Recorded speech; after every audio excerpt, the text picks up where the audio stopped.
You remember that scene in The Untouchables with Robert De Niro as Al Capone? He goes face palm that. He goes, enthusiasms, enthusiasms. Well, today I'm going to talk about charismas. Okay, charisma isms. Well, charisma is the ultimate yardstick to measure someone's magical ability. It's not that they have, go abracadabra and get what they want. It's none of that stuff. It's charisma. Now, charisma is something that we can all, it's like a muscle, it's like an ability you can work on and improve. And charisma, magic, the practice of magic in an honest and direct way improves charisma. Whereas, you see, if it's a false magic, it destroys charisma. That's why you see like these enormous and hateful Wiccans not going in the right direction. Their magic's all wrong. And that's why they can't maintain relationships or anything like that. Or they all hate each other. All these new age women hate each other. They go, while they're going love and light and all this stuff. That's because their charisma's failed. We're on the wrong path to magic. Someone asked me about Secret last week, and it's a fundamental level. What the Secret puts out is correct. So we'll maybe talk about more or less in this video, but it processes it the wrong way. It's too simplistic, and you don't get it overnight, just like you don't get anything else you want overnight. Now, charisma. Let's talk about what charisma is. Charisma is, say, like you're walking down the street and you're walking down the street and people notice you. You stand out, and you see someone who stands out, and people say, "Oh, he has it or she has it." That's charisma. That's not generally connected to looks or anything like that. I saw the actor John Hurt once, and he wasn't exactly handsome or anything like that. But by Jesus, the charisma's coming off on him like Niagara Falls or something. That's charisma. See guys that aren't that good looking, but always seem to have the most beautiful girls. That's charisma. Women that aren't that attractive, but they have beautiful men who adore them. Charisma. That's what that's all about. You see, charisma is something you either have or you don't have, but certainly you can get if you want it. Yeah. What what does this mean in a kind of a real sense? Well, the purpose of practicing magic is to change, alter, or modify reality in accordance with your will. And this is this is not something that you just think about and it happens. You have to actually energize the field around you. And that field around you is determined by your nervous system. Remember, the ultimate magic wand, right, is your backbone, your spine. Your spine is the powerhouse of your central nervous system. Although the energy comes from the heart to power it, and the transmission signals come from the brain, it wouldn't go anywhere. It wouldn't go anywhere without the nervous system. The nervous system acts as the antenna and the transmitter and receiver. The more you build your magic up, your awareness, your prowess, or your it factor, same thing, charisma, the greater that field projects and the richer that field projects. And therefore, it attracts people. It attracts people. And it can be a bad thing too. It's been a bad thing in my case. I know I have a fair amount of charisma. People tell me that all the time. I just seem to be a magnet for men and women. Nothing sexual about it. They just want to be my friend or want to know me or talk to me. And that's a great thing, because that's my personality. I like people, and I like talking to people, and I like engaging with people. And your sincerity comes across on your videos like that and stuff like that. Like I saw this one guy last week, and he was doing a fantastic job relaying information, but his magical prowess needs a lot of work. He was talking about magic, and he was very, and that doesn't instill confidence. Someone who has magical prowess and charisma, they talk like this, they are a matter of fact, they're not struggling to get their words out, they're not looking at reference notes and all this stuff all that time. It's there, bang, they're in the moment, they're charismatic. And that's how you do that. Now, how is it a curse? People can become addicted to you, and that's happened to me quite a few times. People literally become addicted to you. And it's uncomfortable. It's dangerous. It's not something I want. When I cut them off, you'll actually see them acting like a heroin addict who's had their needle taken away from them. They go fucking insane. And that's because they're addicted to my charisma. And it was taken away from them and they go nuts. And you know something? I'd be a liar if I didn't say I sometimes do that in order to test my own levels of charisma. Sorry, it's your problem if you're addicted to me. It's not my problem. You are the one that has to learn to build up and modify and attenuate your own nervous system rather than depending upon someone else's. This is what cult leaders are like. I don't want a fucking cult. I can't even take care of myself, let alone an army of people. I'm not a cult leader. But I do want my work out there, so as I progress in this and it's part of the charismatic thing. And when I think about it, even in my job, within a short time I was in a higher position with with senior position, doing very well. That's because people remembered me. And my charisma and my personality got me in the door. Well, my education and going to school got me in the door. Doing the job interview got me in the door. But that's not enough. People remember you. And, when I came and got my job in working IT, I wasn't trained for my position, really.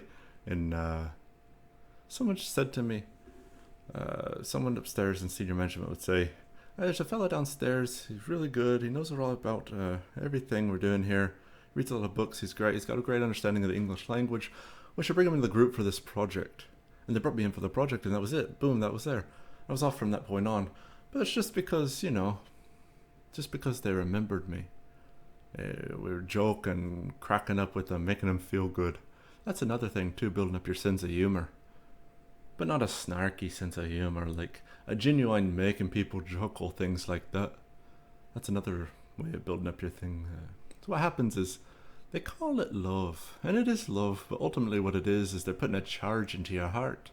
It's actually causing your heart to generate more electricity, to push out through your nervous system to generate your charisma. That's how that works. And like I said, it's a good thing for me personally, because I like people. If you're kind of the person that likes to be solitary and alone, it's not a good thing. It's makes others very jealous of you sometimes, makes others very jealous of you, especially when you see beautiful people all around you and flocking to you and being interested in you. It makes loser goods very jealous. And again, that's not my fault. That's your fault. That's your fault for not working on your own charisma. You see, you have a responsibility to yourself and your charisma. And that's what this is all about. Now, how do you generate your charisma? How do you actually go about improving it?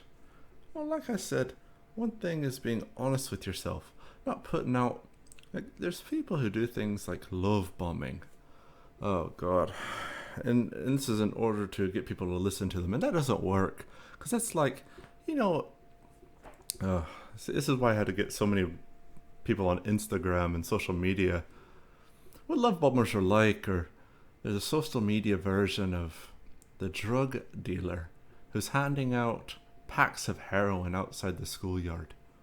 Here, this is for you. Love bomb, love bomb, love bomb. Oh, you're wonderful. You're amazing. This is ultimately a projection, because these types are projecting out. Love bombers want to be loved bombed back because they have fragile egos. And so they love bomb to manipulate people. And after a while, all they see and all they're surrounded by is phonies, fakes, and the dregs of humanity.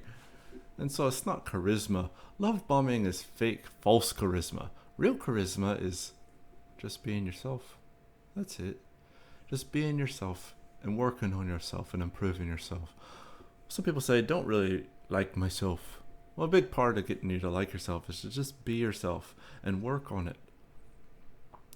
And so, it's, I've got an eye infection right now. I could easily wear a pair of sunglasses around, or, not go in public, or things like that, and I got a chipped tooth here and there from getting hit, or, whatever, the qualms of life. And I can hide all that stuff, get that fixed. But, not present my flaws to the world. But because I come out like this, and I'm as I am, this creates a sense of charismatic entanglement. Whereas someone, seeing me, he's alright, he's okay, he's not putting on an image wearing a pair of dark sunglasses or anything like that. He's not hiding. And anyone will tell you, I'm exactly the same person as, what you're seeing here or anywhere in life. I don't change. And, I do, when I'm around people, I'm doing the Anton Deco voice all the time and have them in stitches. Yeah, I was actually thrown out of one of the jobs I was on 3 or 4 weeks ago because everyone was laughing so much. The boss said, "Get the fuck out of here. We're not getting anything done." In a nice way. It was fun. But I had everyone in stitches laughing their heads off. Because I was doing all these characters and voices and telling all these jokes and stuff like that. And what those fellas loved me for, even though, as a joke, get out of here. They fucking love me for it because I make coming to work fun. And that's what I want. And I want to make the internet fun when you come to any of my social media or any of my videos. I want you to enjoy yourself. Not because I'm trying to win you over. This is how I want you to do that to me. Yeah, again, it's kind of projection in a way. If I fill you with interesting and funny and enjoyable content, I'll get that back from the internet. We'll have a great time. We'll have a good discourse. That expression, misery love company.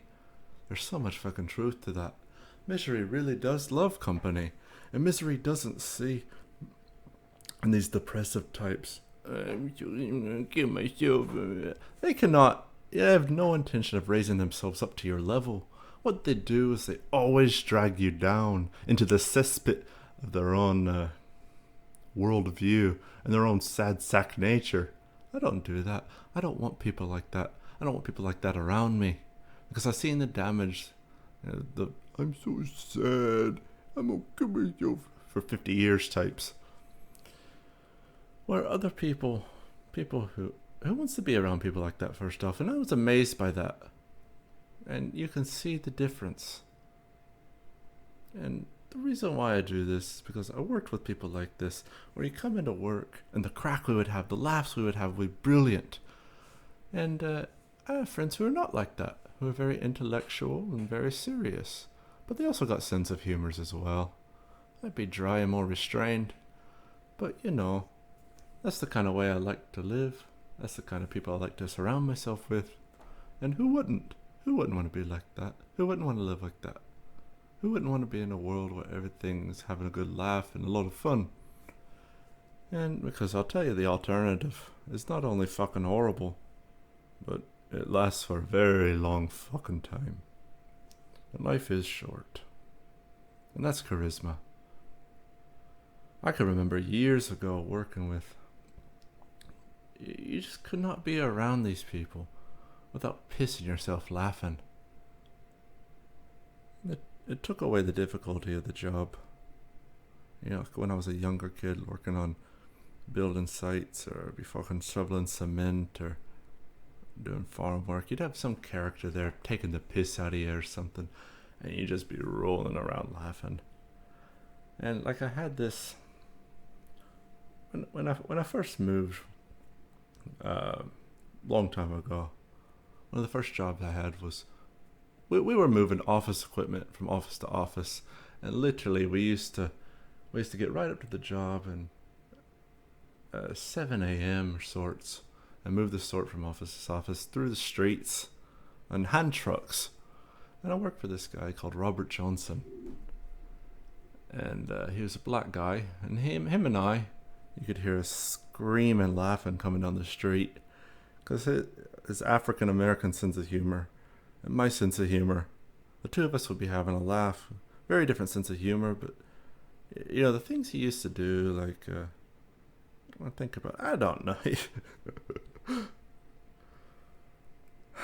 He used to go around the park with his sister's daughter in a pram, playing this sensitive father type, single father look image, It was his niece or his nephew and a baby. Although he loved his niece, he deliberately did this to pick up women.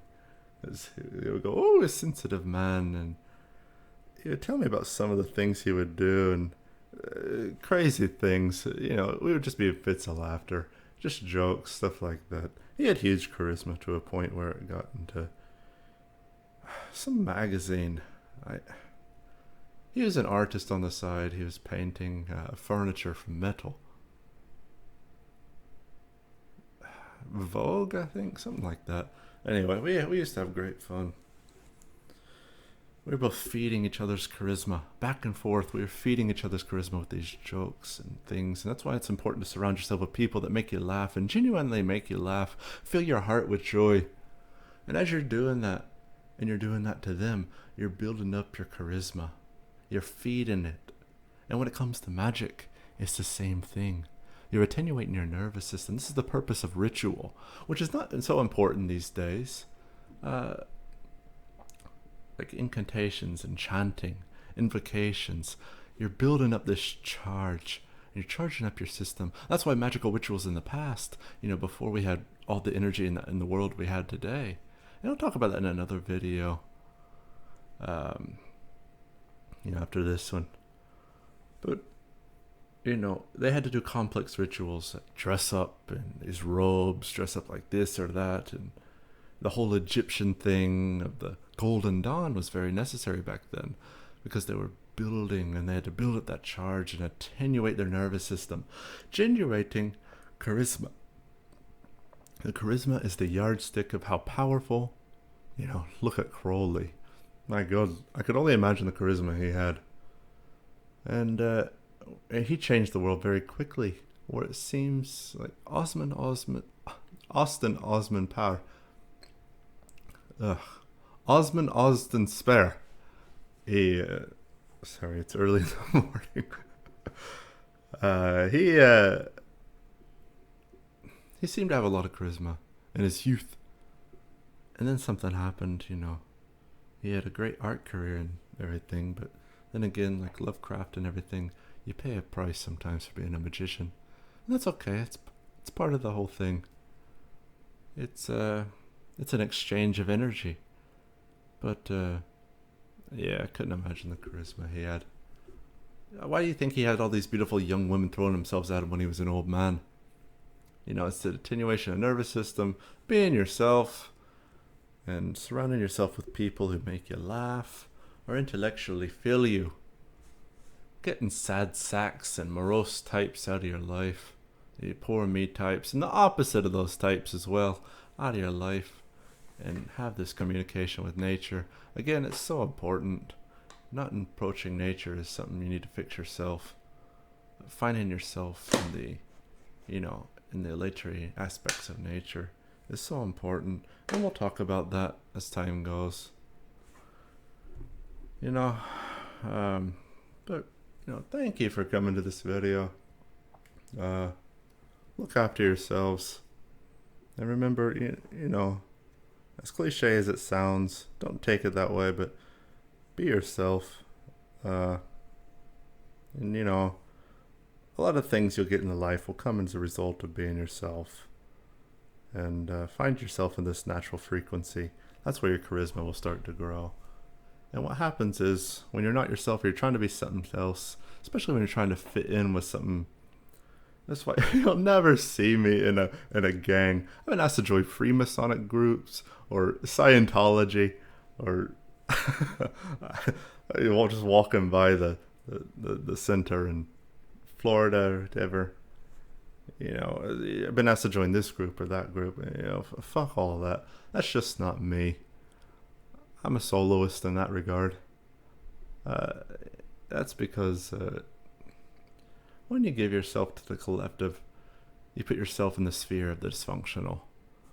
When you're a solo act or a lone gunman in the world of magic or in the world of art, you're not going to find yourself in the collective.